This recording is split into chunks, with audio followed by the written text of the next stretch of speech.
चलो भाई, मेरी 100 की चाल। ये हमारी 100 की चाल। अबे ये क्या चबानी अट्ठानी चल रहे हो? कोई बड़ी चाल चलो यार। मेहनत का पैसा है, आपकी तरह 3 नंबर का पैसा नहीं है।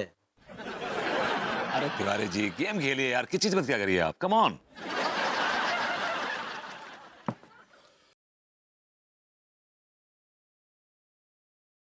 जुआ चल रहा है? नहीं, कबड्डी खेल रहे हैं, आइए आप भी आइए। काश कि आप लोग कबड्डी खेल रहे होते भैया।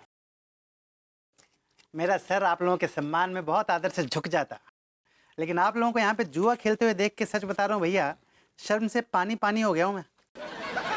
तो उसी पानी में डूब मरिए। 100 की चाल ये। तिवारी समझा नहीं हो बेटी। डूब के तो आप लोगों को मर जाना चाहिए, वो भी चुल्लू भर पानी में।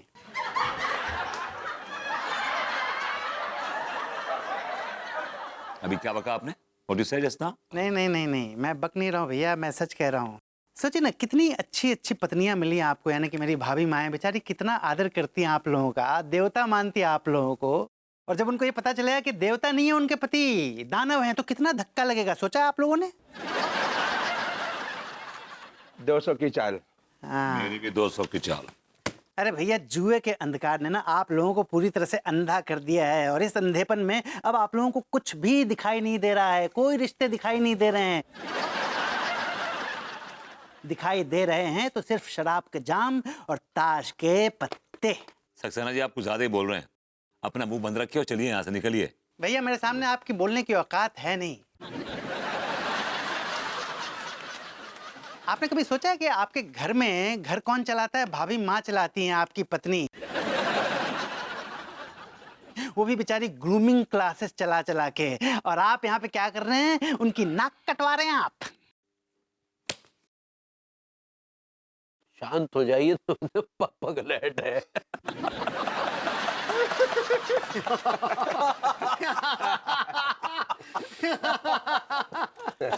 तिवारी भैया, ओ तिवारी भैया, आपकी कोई औकात नहीं है, पता है?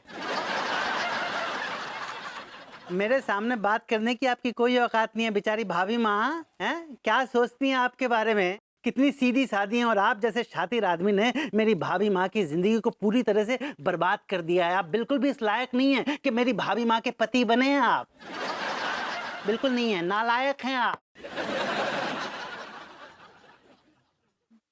आपने मेरी जिंदगी बर्बाद कर दी, मेरी भाभी माँ की जिंदगी बर्बाद कर दी।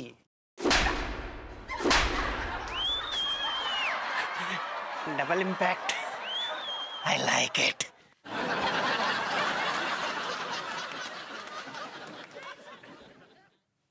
आने दो उस विभू के बच्चे को, लेती हूँ उसकी क्लास। मेरी जिंदगी जहन्नुम बना के रख दी है उसने। बता, एक तो काम नहीं, ऊपर से रात रात भर आवारा कर दी। हम कछु बोलते नहीं हैं तो ये लड्डू के भैया तो बहुत ही सर पर चढ़ गए हैं हमरे। आने दो आज इनको, अच्छा खबर लेते हैं उनका। भाभी माँ,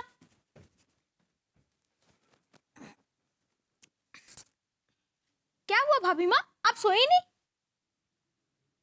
और ये भैया का है? उनका ही तो वोट कर रहे हैं लड्डू। वो वेट होता है भाभी माँ। ऐसे ही पकड़े हैं। पता नहीं आजकल रात रात भर कहाँ गायब रहते हैं तुम्हारे भैया। सॉरी भाभी माँ, लेकिन आपने ही भैया को सर पे चढ़ा रखा है। आप एक बार अन्ना हाथ में ले लो अनीता भाभी की तरह, फिर देखो भैया सीधे लाइन पे आ जाएंगे। देखो लड्डू, तुम अपना पढ़ाई पर ध्यान दो। हाँ, इन सब बातों में ना ही पढ़ो, ये सब बड़ों का बात है। ठीक है, जाओ जाकर सो जाओ। हाँ जा। ठीक है भाभी माँ, good night. Good night.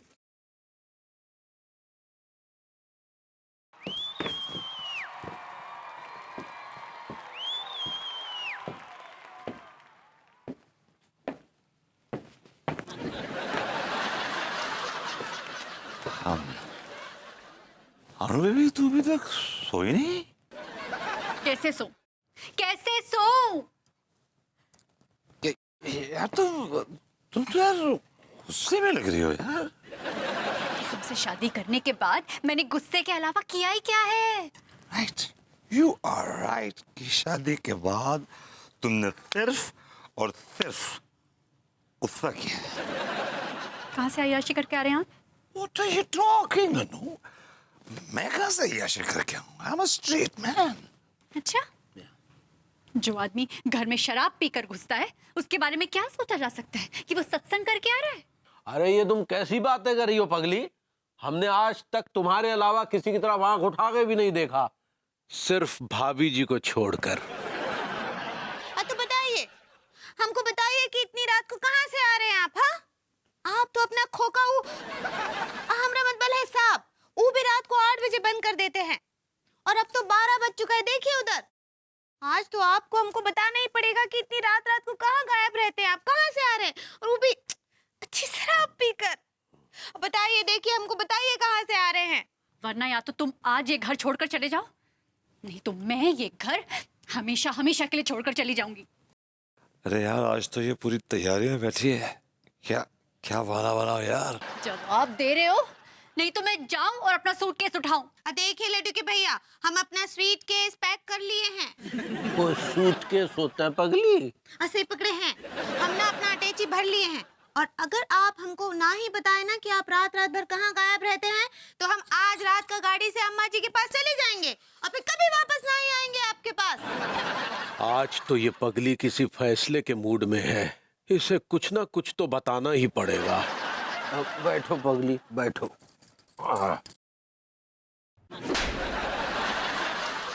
In that case, तुम्हें ये घर छोड़ के जाने की जरूरत नहीं है। बताता हूँ मैं कहाँ गया। तो बताओ ना, मुहूर्त निकालना पड़ेगा क्या? एक्चुअली मैंने और तिवारी जी ने एक बिजनेस शुरू किया है, चखने का बिजनेस। व्हाट? चखने का बिजनेस? हाँ, वो उसके साथ खाते ना वो चना, टमाटर, प्याज, हरा धनिया और हरी।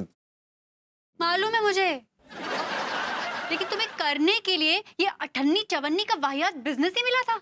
अरे इसमें छोटी मोटी कमाई नहीं है पगली, बहुत कमाई है। का कमाई होगा? 5 रुपया, 10 रुपया, 20 रुपया? बेबी 5 रुपए नहीं,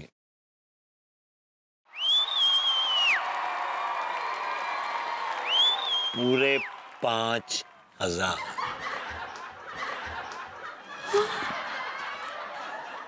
5,000 रुपए? क्या बात कर रहे हो?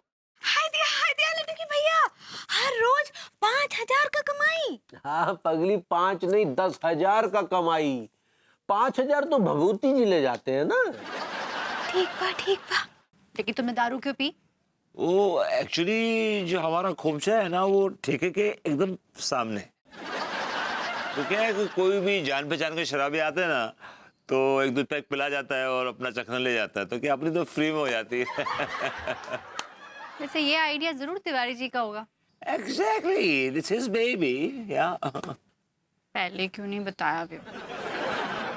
मैं पता नहीं क्या क्या सोच रही थी अपने दिमाग में। सुनिए लड्डू के भैया, हमको माफ कर दीजिए, हम आपको कितना गलत समझे। खुश रहो पगली, खुश रहो। I love you. हम ही ना पैसे रख देते हैं अंदर। गलत तो हम ही है पगली, हमने कोई चखने का धंधा नहीं खोला। फिलहाल तुम्हें शांत करने का मेरे पास यही एक आइडिया था, आगे की आगे देखी जाएगी।